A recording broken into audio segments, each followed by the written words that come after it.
శాంతి టీవీని వీక్షిస్తున్న వీక్షకులందరికీ ప్రభు అయిన యేసుక్రీస్తు నామమున వందనాలు తెలియజేస్తూ ఉన్నాను. పిల్లరా, మీరందరూ బాగున్నారు కదా? ఈ దినము లేఖనాలకు వెళ్ళి కొన్ని మాటలను ధ్యానం చేసుకున్నాం. ఉమెన్స్ డే సందర్భంగా కొన్ని మాటల్ని జ్ఞాపకం చేసుకున్నాం. వీక్షిస్తున్న ప్రతి స్త్రీకి కూడా శుభాలు తెలియజేస్తూ ఉన్నాం. అలాగే మీరందరూ బాగుండాలని, క్షేమంగా ఉండాలని, దేవుని యొద్ద నుంచి దీవెనలు పొందుకునేటటువంటి వారుగా ఉండాలని కోరుకుంటూ ఉన్నాను. ఈ సమయంలో లేఖనాలకు వెళదాం. స్త్రీ అనగా అర్థము జీవము కలిగిన ప్రతిదానికి తల్లి అని అర్థం. జీవము కలిగినటువంటి ప్రతిదానికి కూడా తల్లి అనే అర్థం అని మీకు తెలియజేస్తూ ఉన్నాను. అలాగే దేవుడు సృష్టించినటువంటి వాటిలో ఆఖరిగా స్త్రీని సృష్టించినాడు. ఎందుకని దేవుడు స్త్రీని సృష్టించాడు అని ఒకవేళ మనం ప్రశ్నించుకున్నట్లయితే లేఖనాలు మాట్లాడుతూ ఉన్నాయి. మరి చాటి అయినటువంటి సహాయంగా ఉండటానికి, పురుషునికి చాటి అయినటువంటి సహాయంగా ఉండటానికి దేవుడు స్త్రీని మరి సృష్టించినట్లు లేఖనాలు మాట్లాడుతూ ఉన్నాయి. ఆదాము ఒంటరిగా ఏదైనా వనంలో ఉన్నప్పుడు దేవుడు చూచి ఆదాముకు తోడుగా మరి ఉండటానికి, ఆదాము ఒంటరిగా ఉండకూడదనే ఆలోచనతో దేవుడు స్త్రీని సృష్టించినట్లు లేఖనాలను బట్టి మనం నేర్చుకుంటూ ఉన్నాం. అయితే స్త్రీ పూర్వకాలం నుండి కూడా అనేక వివక్షలకు లోనవుతూ ఉంది. స్త్రీల యొక్క చరిత్రను మనం గమనిస్తే పూర్వకాలంలో స్త్రీలు అనేక మరి ఇబ్బందికరమైనటువంటి పరిస్థితులను ఎదుర్కొన్నట్లు చరిత్ర మాట్లాడుతూ ఉంది. చరిత్ర చదువుతూ ఉన్నప్పుడు మరి స్త్రీలకు బాల్య వివాహాలు చేసేటటువంటి వారిని చదువుకుంటూ ఉన్నాం. ఇంకా స్త్రీ విద్య నిషేధమని ఆ దినాలలో మరి ఉన్నది. ఇంకా సతీ సహగమనం లాంటి భయానకమైనటువంటి మరి పద్ధతులు కూడా స్త్రీల విషయంలో కనపరిచినట్లు చరిత్ర మాట్లాడుతూ ఉంది. పూర్వకాలం నుంచి స్త్రీలను మరి పైకి రాకుండా అణిచివేసినట్లు, వివక్షతకు గురి చేసినట్లు మరి చారిత్రక ఆధారాలను బట్టి మనము నేర్చుకుంటూ ఉన్నాం. ఇది చరిత్ర. అయితే క్రైస్తవ ప్రపంచంలో ఉన్నటువంటి స్త్రీలను కూడా మనం గమనించినప్పుడు క్రైస్తవ ప్రపంచంలో స్త్రీలకు ఒక ప్రత్యేకమైన స్థానము ఉన్నట్లు లేఖనాలు మాట్లాడుతూ ఉన్నాయి. ఇంకా ప్రభువుని వెంబడించినటువంటి వారిలో స్త్రీలే ఎక్కువగా ఉన్నట్లు లూకాసు వార్తలో మనం చూస్తూ ఉన్నాం. ప్రభువుని వెంబడించినటువంటి వారిలో, ప్రభువుని ప్రేమించినటువంటి వారిలో మరి స్త్రీలే ఎక్కువగా కనపడినట్లు మనం చూస్తూ ఉన్నాం. అంతేకాదు లోకరక్షకుడైనటువంటి ప్రభువుని మరి లోకానికి అందించింది కూడా స్త్రీ అని లేఖనాలను బట్టి మనం నేర్చుకుంటూ ఉన్నాం. మరియమ్మ గర్భమున యేసు జన్మించినట్లు మత్తయి సువార్తలో మనం చదువుకుంటూ ఉన్నాం. అలాగే మూడో దినాన మొదట సమాధిని దర్శించినటువంటి వారిలో స్త్రీలే ఉన్నట్లు యోహాను సువార్త 20వ అధ్యాయం 1వ వచనం మాట్లాడుతుంది. మూడో దినాన ప్రభువు మరి మరణించి సమాధి చేయబడిన మూడో దినాన మొదట సమాధిని దర్శించినటువంటి వారిలో పురుషులు లేరు కానీ స్త్రీలే ఉన్నట్లు లేఖనాలను బట్టి మనం నేర్చుకుంటూ ఉన్నాం. ఇంకా యేసు పునరుద్ధానుడైన తర్వాత మొదటగా చూచింది స్త్రీలేనని లేఖనాలను బట్టి మనం నేర్చుకుంటున్నాం. లూకాసు వార్త 24:4 వచనంలో ఆ మాట మనకు కనిపిస్తూ ఉంది. అంతేకాదు ప్రభువుని మరి ప్రకటించినటువంటి వారిలో కూడా స్త్రీలే ప్రముఖంగా మొదటి స్థానంలో ఉన్నట్టు లూకాసు వార్త 24:9లో మనం చూస్తున్నాం. స్త్రీలకు క్రైస్తవ సమాజంలో, క్రైస్తవ ప్రపంచంలో ప్రత్యేకమైనటువంటి స్థానం ఉందన్నటువంటి సత్యాన్ని మనం జ్ఞాపకం చేసుకోవాలి. కాబట్టి స్త్రీలను మనం గమనించినప్పుడు మరి కుటుంబాలు క్షేమంగా ఉండాలంటే, అభివృద్ధి చెందాలంటే స్త్రీలే ప్రముఖమైనటువంటి పాత్ర కుటుంబ వ్యవస్థలో పోషిస్తూ ఉన్నట్లు కూడా మనము నేర్చుకుంటూ ఉన్నాము. అలాంటి స్త్రీలు ఎలా ఉండాలి? ఇంకా ఎలా ఉంటే కుటుంబాలు బాగుంటాయి, బిడ్డలు సరైన మార్గంలో నడుస్తారని మనం ప్రశ్నించుకుంటే లేఖనాల్లోకి వెళ్ళి కొన్ని మాటల్ని మనం జ్ఞాపకం చేసుకున్నాం. సామెతలు 11:16లో నెనరుగల స్త్రీగా ఉండాలి.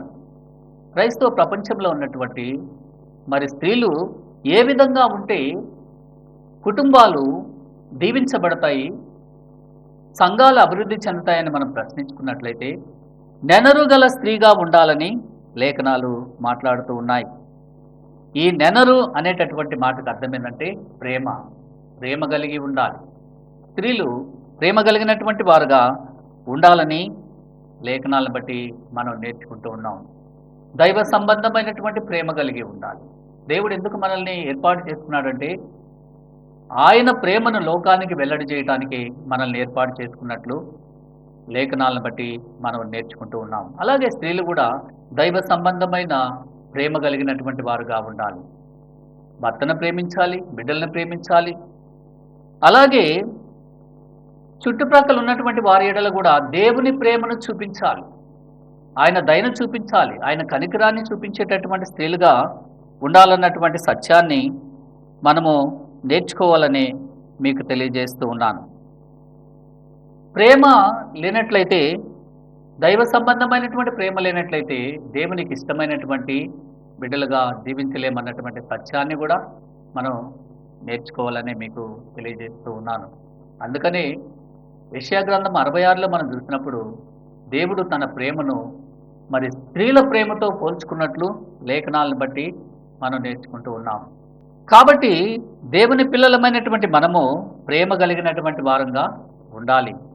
1 కొరింథీ పత్రిక 13వ అధ్యాయంలో మనం చూసినప్పుడు మరి ప్రేమను గురించి చాలా విషయాలు చెప్పబడ్డాయి.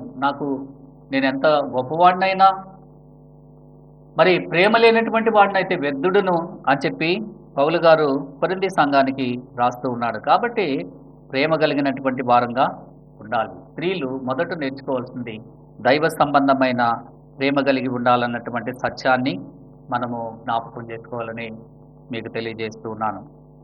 అలాంటి మనస్సు కలిగినటువంటి స్త్రీ ఎలా ఉంటుంది అంటే యోగ్యురాలుగా ఉంటుందని సామెతలు 12:4లో చూస్తూ ఉన్నాం.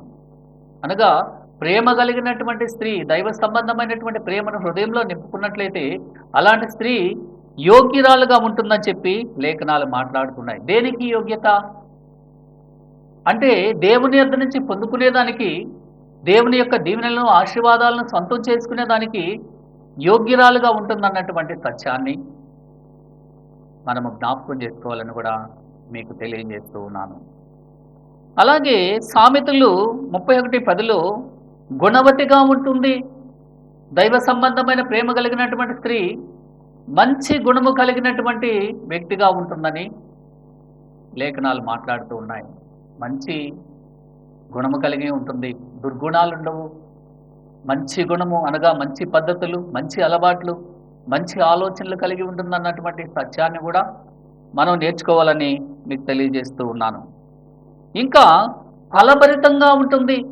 దైవ సంబంధమైనటువంటి ప్రేమ కలిగిన స్త్రీ ఫలించేదిగా ఉంటుందన్నటువంటి సత్యాన్ని కూడా మీకు తెలియజేస్తూ ఉన్నాను. ఫలించేదిగా ఉంటుంది, ఫలభరితంగా ఉంటుంది. 128వ కీర్తనలో ఆ మాట మనకు కనిపిస్తూ ఉంది. ఇంకా కుటుంబాన్ని దేవుని మార్గంలో చక్కగా నడిపేటటువంటి స్త్రీగా ఉంటుందని మీకు తెలియజేస్తూ ఉన్నాను. దేవుని దీవెనలకు, ఆశీర్వాదాలకు వారసురాలుగా ఉంటుందన్నటువంటి సత్యాన్ని కూడా మనము జ్ఞాపకం చేసుకోవాలని మీకు తెలియజేస్తున్నాను. కాబట్టి దైవ సంబంధమైనటువంటి ప్రేమ కలిగి ఉండాలి. క్రైస్తవ ప్రపంచంలో ఉన్నటువంటి మరి స్త్రీలందరూ కూడా దైవ సంబంధమైనటువంటి ప్రేమ కలిగినటువంటి వారుగా ఉండాలి. హృదయంలో కాఠిన్యాన్ని నింపుకోకూడదు, కక్షను నింపుకోకూడదు, వ్యతిరేకతను నింపుకోకూడదు. లోక సంబంధమైనటువంటి దుర్గుణాలను హృదయంలో నుంచి తీసివేసి దైవ సంబంధమైన ప్రేమ కలిగినటువంటి వారుగా ఉండాలి. ఎప్పుడైతే నీ హృదయంలో దైవ సంబంధమైనటువంటి ప్రేమ ఉంటుందో నీ కుటుంబము నెమ్మదిగా ఉంటుంది, శాంతి సమాధానాలతో వర్ధిల్లుతుందన్నటువంటి సత్యాన్ని మనం నేర్చుకోవాలని మీకు తెలియజేస్తూ ఉన్నాను. కాబట్టి ప్రేమ కలిగినటువంటి వారుగా ఉండాలి. స్త్రీలే కాదు, పురుషులు కూడా ప్రేమ కలిగి ఉండాలి, దైవ సంబంధమైన ప్రేమ కలిగి ఉండాలి. అంతేగాని కక్షపూరితమైనటువంటి వారంగా ఉండకూడదు. కక్షని హృదయంలో నింపుకొని నేను క్రైస్తవుణ్ణి, క్రైస్తవురాలంటే దాంట్లో ఎలాంటి అర్థం ఉండదని మీకు తెలియజేస్తున్నాను. మన ప్రభు ప్రేమ కలిగినటువంటి దేవుడు కాబట్టి మనం కూడా ప్రేమ కలిగినటువంటి వారంగా ఉండాలి. ఆ ప్రేమను అనేక మంది ఎడల చూపించేటటువంటి వారంగా ఉండాలని మీకు తెలియజేస్తూ ఉన్నాను. కాబట్టి మొదట స్త్రీలు నేర్చుకోవాల్సిన సత్యం ఏంటంటే దైవ సంబంధమైనటువంటి ప్రేమ కలిగి ఉండాలని నేర్చుకోవాలని మీకు తెలియజేస్తున్నాను. రెండోదిగా సామెతలు 14 మొదటి వచనంలో స్త్రీ దైవ సంబంధమైన జ్ఞానము కలిగి ఉండాలి. రెండోది స్త్రీలు ఎలా ఉండాలి అంటే దైవ సంబంధమైన జ్ఞానం కలిగి ఉండాలి, జ్ఞానయుక్తంగా ప్రవర్తించేటటువంటి వారంగా ఉండాలి. అక్కడ ఉన్నటువంటి మాట ఏంటంటే జ్ఞానవంతురాలు తన ఇల్లు కట్టును అనేటటువంటి మాట మనం చూస్తున్నాము. జ్ఞానవంతురాలు ఇల్లు కడతాదంటే ఇల్లు కడతాదని కాదు, కానీ తన కుటుంబాన్ని అభివృద్ధి చేసుకుంటుంది, తన బిడ్డలను చక్కటి మార్గంలో నడిపిస్తుంది, తన బిడ్డల్ని బాగా చదివించుకుంటుంది, ఇంకా ఆ కుటుంబాన్ని అభివృద్ధి చేస్తుంది అన్నటువంటి అర్థంగా కనిపిస్తుంది. కాబట్టి జ్ఞానం కలిగినటువంటి స్త్రీలుగా ఉండాలని మీకు తెలియజేస్తూ ఉన్నాను. జ్ఞానము దైవ సంబంధమైనటువంటి జ్ఞానము లేనట్లయితే వారు లోక సంబంధంగా ఆలోచన చేస్తారు. స్త్రీలు ఎక్కువగా లోక సంబంధమైనటువంటి వాటిని కోరుకుంటూ ఉంటారు కదా, భౌతికమైనటువంటి వాటిని ఇష్టపడుతూ ఉంటారు. అది ఏమాత్రం మంచి పని కాదు. దైవ సంబంధమైనటువంటి అన్నీ కూడా దేవుడిస్తాడు. కాబట్టి దైవ సంబంధమైన జ్ఞానం కావాలంటే ఏం చేయాలంటే దేవుని అడిగేటటువంటి వారంగా ఉండాలి, ప్రభువుని అడగాలి. ఆ జ్ఞానం మనకు కావాలంటే దేవా నాకు జ్ఞానాన్ని ఇవ్వు నాయన అని చెప్పి దేవుడిని అడిగేటటువంటి వారంగా ఉండాలి. మన ప్రభు జ్ఞానాన్ని అనుగ్రహించేటటువంటి దేవుడని మరి లేఖనాలు మాట్లాడు. యాకోబు పత్రిక మొదటి అధ్యాయంలో జ్ఞానము కొదవైన ఎడల ఆయనను అడుగుడి అని లేఖనాలు మాట్లాడుతూ ఉన్నాయి. దైవ సంబంధమైన జ్ఞానం నీలో ఉంటే వేకువనే లేచి మోకరిస్తావు, వేకువనే లేచి వాక్యం చదువుతావు, ఇంకా దైవ సంబంధమైనటువంటి మార్గంలో నడిపిస్తావు, బిడ్డలను దైవ సంబంధమైన మార్గంలో నడిపించేందుకు ఇష్టపడతావు. కాబట్టి దైవ సంబంధమైన జ్ఞానాన్ని సంపాదించుకునేటటువంటి వారంగా ఉండాలి. లోకంలో కూడా జ్ఞానం ఉంది, ఆ జ్ఞానము మనకొద్దు కానీ కదా. లోకంలో ఎలాంటి జ్ఞానం ఉందంటే యాకోబు పత్రిక 3వ అధ్యాయం 15వ వచనంలో ఎలాంటి జ్ఞానం అది అంటే భూ సంబంధమైనది, ప్రకృతి సంబంధమైనది, దయ్యములకు సంబంధించినటువంటి జ్ఞానము, ప్రకృతి సంబంధించినటువంటి జ్ఞానము. కాబట్టి ఇలాంటి జ్ఞానము సంపాదించుకుంటే ప్రభువుని సంపాదించుకోలేవు, లోకాన్ని సంపాదించుకోవచ్చేమో కానీ దేవుని సంపాదించుకోలేవు.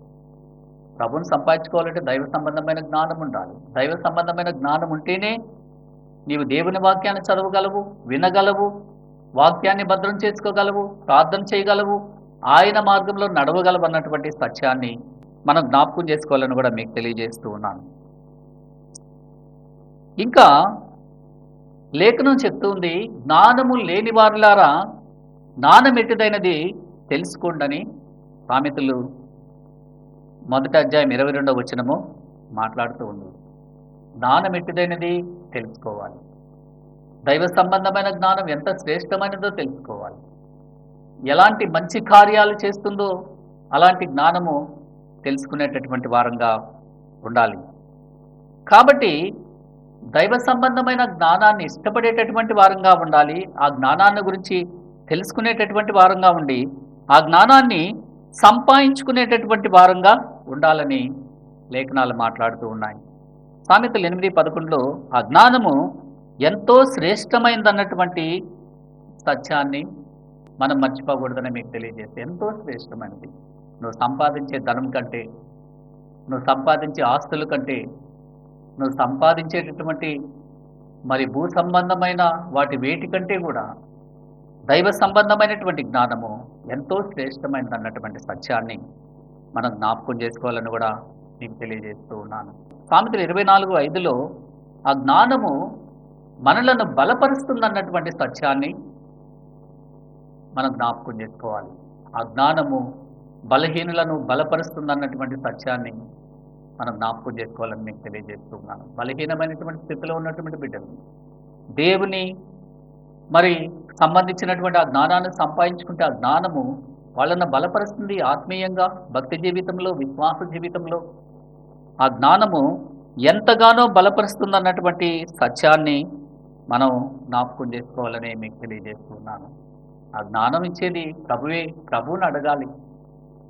దేవా, నాకు సరిపోయినటువంటి జ్ఞానము నాకు దయచేయి, వాక్యాన్ని చదివేటటువంటి జ్ఞానం ఇవ్వు, వాక్యాన్ని అర్థం చేసుకునేటటువంటి జ్ఞానం ఇవ్వు, వాక్యాన్ని భద్రం చేసుకునేటటువంటి జ్ఞానం ఇవ్వు, ప్రార్థన చేసేటటువంటి జ్ఞానం ఇవ్వు అని చెప్పి ప్రభువుని అడిగేటటువంటి వారంగా ఉండాలి. జ్ఞాన వివేకములు దేవుడు అనుగ్రహించే అనే లేఖనాలు మాట్లాడుతూ ఉన్నాయి.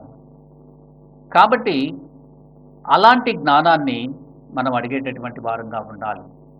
అడుగుడి మీకు ఇవ్వబడినంటే భౌతికమని అడగటం కాదు, కానీ ఆధ్యాత్మికమైనవి ప్రభువుని అడిగేటటువంటి వారంగా మనం ఉండాలి. దైవ సంబంధమైన జ్ఞానాన్ని అడిగేటటువంటి వారంగా ఉండాలి. దైవ సంబంధమైనటువంటి జ్ఞానం ఎప్పుడైతే ఉంటుందో నీ కుటుంబాన్ని బహుగా అభివృద్ధి చేసుకోగలవు, నీ బిడ్డలను చక్కటి మార్గంలో నడిపించగలవు, నీ బిడ్డలను చక్కగా చదివించుకోగలవు, నీకున్నటువంటి సమస్యలన్నీ పరిష్కరించుకోగలవు కదా. కాబట్టి దైవ సంబంధమైన జ్ఞానాన్ని సంపాదించుకునేటటువంటి వారంగా మనం ఉండాలని మీకు తెలియజేస్తూ ఉన్నాను. దైవ సంబంధమైన జ్ఞానం కలిగి ఉండాలి దేవుని బిడ్డలు. చాలామంది లోకాన్నే కోరుకుంటూ ఉన్నారు. అది ఏమాత్రం మంచిది కాదు. ఒకవేళ నువ్వు ధనాన్ని సంపాదించుకుంటే ఆ ధనము శాశ్వతం కాదు, అది నీ యొద్ద నుంచి వెళ్ళిపోవచ్చేమో. కానీ లేకపోతే ఆస్తులు సంపాదించుకుంటే అవి కూడా పోగొట్టుకోవచ్చేమో. కానీ దేవుడిచ్చేటటువంటి జ్ఞానాన్ని నువ్వు పోగొట్టుకోలేవు. ఆ జ్ఞానాన్ని సంపాదించుకుంటే ఆ జ్ఞానమే నిన్ను, నీ కుటుంబాన్ని చక్కగా నడిపిస్తుందన్నటువంటి సత్యాన్ని మర్చిపోకూడదని మీకు తెలియజేస్తున్నాను. కాబట్టి క్రైస్తవ ప్రపంచంలో ఉన్న స్త్రీలు రెండోదిగా దైవ సంబంధమైన జ్ఞానాన్ని సంపాదించుకునేటటువంటి వారుగా ఉండాలని మీకు తెలియజేస్తూ ఉన్నాను. అలాగే మూడోదిగా స్త్రీలు ప్రార్థన చేసేటటువంటి వారుగా ఉండాలి. క్రైస్తవ సమాజంలో ఉన్నటువంటి స్త్రీలు ప్రార్థించేటటువంటి స్త్రీలుగా ఉండాలని మీకు తెలియజేస్తూ ఉన్నాను. ప్రార్థన చేయాలి. దేవుని బిడ్డలైనటువంటి స్త్రీలు కుటుంబాలు క్షేమంగా ఉండాలంటే, బిడ్డలు క్షేమంగా ఉండాలంటే, కుటుంబంలో ప్రతి అవసరత తీరాలంటే, బిడ్డలు సరైన మార్గంలో నడవాలంటే, ఇంకా మరి కుటుంబంలో ఉన్నటువంటి కొదవలన్నీ తీర్చబడాలంటే ఒకే ఒక మార్గము ప్రార్థన. ప్రార్థన చేసేటటువంటి వారుగా ఉండాలి. ప్రార్థన చేయాలి. స్త్రీలు ప్రార్థన చేసేటటువంటి వారుగా, పట్టుదల కలిగి ప్రార్థన చేసేటటువంటి వారుగా ఉండాలి. మీ ప్రార్థన కుటుంబాన్ని కాపుదలగా ఉంటుందన్నటువంటి సత్యాన్ని ఎప్పుడు కూడా మర్చిపోకూడదని మీకు మనం చేస్తూ ఉన్నాను. మీ ప్రార్థన కుటుంబానికి, బిడ్డలకును మరి కాపుదలగా ఉంటుందన్నటువంటి సత్యాన్ని జ్ఞాపకం చేసుకోవాలని మీకు తెలియజేస్తున్నాను. కాబట్టి ప్రార్థనా పరులుగా ఉండాలి స్త్రీలు. మీ ప్రార్థన వల్ల నీ సమస్యలన్నీ పరిష్కారం అవుతాయని చాలామంది స్త్రీలు కుటుంబంలో ఏదైనా సమస్య వస్తే దిగులు పడుతూ ఉంటారు, బాధపడుతూ ఉంటారు, మరియు హృదయంలో ఉంచుకొని కుమిలిపోతూ ఉంటారు. దానివల్ల ప్రయోజనం లేదు. కానీ నీ సమస్యను బట్టి, నీ కష్టాన్ని బట్టి, ఇంకా నీకున్నటువంటి అనారోగ్యాన్ని బట్టి, ఆర్థిక సమస్యలను బట్టి నువ్వు చేయాల్సిన పని ఒకే ఒక పని, ప్రార్థన. ప్రార్థన చేసేటటువంటి వారుగా ఉండాలి. నీ సమస్యకు పరిష్కారము దేవుని యొద్ద ఉందన్న సత్యాన్ని జ్ఞాపకం చేసుకొని ప్రార్థన చేసేటటువంటి వారుగా ఉండాలని మీకు తెలియజేస్తున్నాను. ప్రార్థన చేయండి, మీ సమస్యలు పరిష్కారం అవుతాయి. ప్రభువుకు అసాధ్యమైన కార్యము ఏది లేదని లేఖనాలు మాట్లాడుతూ ఉన్నాయి. అది ఎంత గొప్ప సమస్య అయినా ప్రభు సులభంగా దాన్ని పరిష్కరించగలడనే మీకు తెలియజేస్తూ ఉన్నాను. నువ్వు దిగులు పడాల్సినటువంటి అవసరం లేదు. ప్రభు తట్టు చేతులు చాపు, నీ సమస్య పరిష్కారం అవుతుందన్నటువంటి సత్యాన్ని మీకు తెలియజేస్తూ ఉన్నాను. కాబట్టి ప్రార్థన చేయాలి. ప్రార్థన చేసేటటువంటి వారంగా మనం ఉండాలని మీకు తెలియజేస్తూ, విలాప వాక్యములు 2వ అధ్యాయం 18వ వచనంలో మనం చూసినట్లయితే, వేయి మొదటి జామున నీళ్లు కుమ్మరించినట్లు నీవు కన్నీటిని విడిచి ప్రార్థన చేయమని లేఖనాలు మాట్లాడుతుంది. హృదయాన్ని కుమ్మరించాలి. దేవుని సన్నిధిలో కుమ్మరించి ప్రార్థన చేసేటటువంటి వారంగా ఉండాలి. అప్పుడే నీ కుటుంబం క్షేమంగా ఉంటుందని మీకు తెలియజేస్తూ ఉన్నాను. ప్రార్థించేటటువంటి స్త్రీలు ఎలా ఉంటారో కూడా ఒకవేళ మనం ప్రశ్నించుకున్నట్లయితే, ఎప్పుడు వెలుగు సంబంధమైన మాటలు మాట్లాడేటటువంటి వారుగా ఉంటారు. భక్తిగల స్త్రీలు, ప్రార్థించేటటువంటి స్త్రీలు, సంపూర్ణమైన విశ్వాసం కలిగిన స్త్రీలు ఏ విధంగా ఉంటారంటే, ఎప్పుడు వెలుగు సంబంధమైనటువంటి మాటలు మాట్లాడతారు. లోక సంబంధమైన మాటలు మాట్లాడు, చీకటికి సంబంధించినటువంటి మాటలు మాట్లాడు, సాతానుకు సంబంధించినటువంటి మాటలు కూడా మాట్లాడు. వెలుగు సంబంధమైనటువంటి మాటలు అనగా ప్రభువుకి సంబంధించినటువంటి మాటలు మాట్లాడేటటువంటి వారుగా ఉంటారని లేఖనాలు మాట్లాడుతూ ఉన్నాయి. ఇంకా దేవుని వలన మేలు పొందుకునేటటువంటి వారుగా ఉంటారు. ప్రార్థించేటటువంటి స్త్రీలు దేవుని వలన మేలు పొందుకునేటటువంటి వారుగా ఉంటారని లేఖనాలు మాట్లాడుతూ ఉన్నాయి. హన్నా దేవుని సన్నిధికి వెళ్ళి ప్రార్థన చేసినట్లు లేఖనాలు మాట్లాడుతున్నాయి. ప్రార్థన చేసి గొప్ప మేలును పొందుకుంది. సంతానాన్ని దేవుడు హన్నాకు అనుగ్రహించినట్లు లేఖనాలను బట్టి మనం నేర్చుకుంటూ ఉన్నాం. కాబట్టి ప్రార్థన చేసేటటువంటి స్త్రీలు దేవుని వలన మేలు పొందుకునేటటువంటి వారుగా ఉంటారు. యేసయ్య అందరికీ మేలు చేసేటటువంటి దేవుడు. ఎవరైతే ఆయన వైపు చేతులు చాస్తూ ఉన్నారో, ఏ ఒక్కరిని విడిచిపెట్టేటటువంటి దేవుడు కాదు.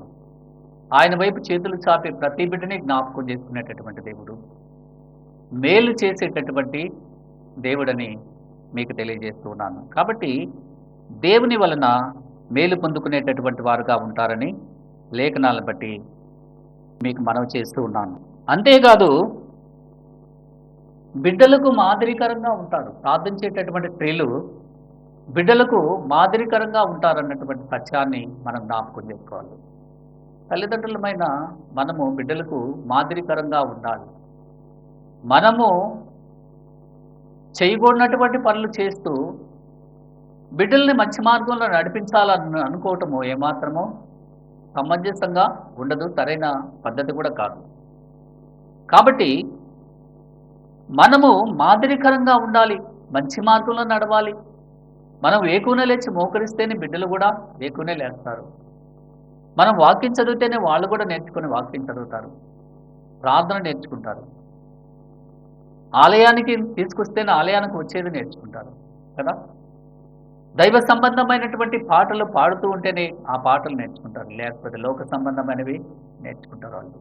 కాబట్టి తల్లి మాదిరికరంగా ఉండాలి మనకు, ఎందుకంటే బిడ్డలకు దగ్గరగా ఉంటుంది కాబట్టి తల్లి మాదిరికరమైన జీవితాన్ని కలిగి ఉండాలన్నటువంటి సత్యాన్ని మనం జ్ఞాపకం చేసుకోవాలని కూడా మీకు తెలియజేస్తూ ఉన్నాను. ఇంకా దీనుల ఎడల దయగలిగినటువంటి వారంగా ఉండాలి. ఇంకా ఎలా ఉండాలి? స్త్రీ అంటే దీనుల ఎడల దయగలిగి ఉండాలి. ఎందుకని మన ప్రభు దయగలిగినటువంటి దేవుడై ఉన్నాడు, కనికరము కలిగినటువంటి దేవుడై ఉన్నాడు, ప్రేమ కలిగినటువంటి దేవుడై ఉన్నాడు. కాబట్టి మరి స్త్రీలు కూడా దయగలిగినటువంటి వారుగా ఉండాలని లేఖనాలను బట్టి మీకు తెలియజేస్తూ ఉన్నాను. ఇంకా చుట్టుపక్కల వారికి ప్రభువుని గురించి తెలియజేసేటటువంటి వారుగా ఉండాలి. దేవుడు తన జీవితంలో చేసిన ఎన్నో మేలులను, ఉపకారాలను, సహాయాన్ని అనేక మందికి చెప్పేటటువంటి వారుగా ఉండాలి. యేసయ్య నా జీవితంలో ఈ గొప్ప కార్యాన్ని చేసినాడు, కాబట్టి నా ప్రభు ఏదైనా చేయగలడు, నా సమస్యను పరిష్కరించినాడని చెప్పి ప్రభువుని గురించి చెప్పేటటువంటి వారంగా మనం ఉండాలని మీకు తెలియజేస్తున్నాను. కాబట్టి ప్రార్థించేటటువంటి స్త్రీలలో ఉన్న లక్షణాలు ఇవన్నీ అని మీకు తెలియజేస్తూ ఉన్నాను.